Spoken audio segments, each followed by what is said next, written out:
அன்புடன் காலை வணக்கம்.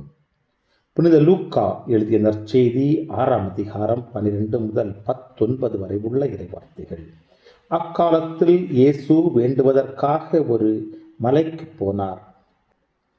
அங்கு கடவுளிடம் வேண்டுதல் செய்வதில் இரவெல்லாம் செலவிட்டார். விடிந்ததும் அவர் தம் சீடர்களை தம்மிடம் கூப்பிட்டு அவர்களுள் 12 தேர்ந்தெடுத்து அவர்களுக்கு திருத்தூதர் என்று பெயரிட்டார்.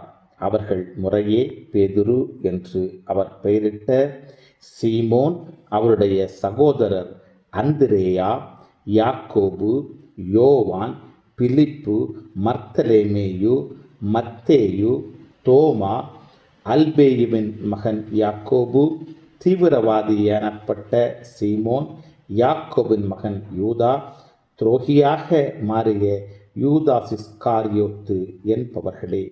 இயேசு அவர்களுடன் இறங்கி வந்து சமவெளியான ஓரிடத்தில் நின்றார்.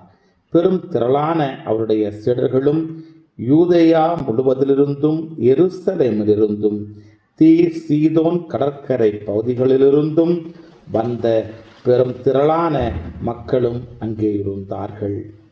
அவர் சொல்வதை கேட்கவும் தங்கள் பிணிகள் நீங்கி நலமடையவும் அவர்கள் வந்திருந்தார்கள்.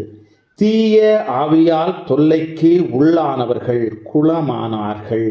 அவரிடமிருந்து வல்லமை வெளிப்பட்டு அனைவர் பிணியையும் போக்கியதால் அங்கு திரண்டிருந்த மக்கள் யாவரும் அவரை தொட முயன்றனர்.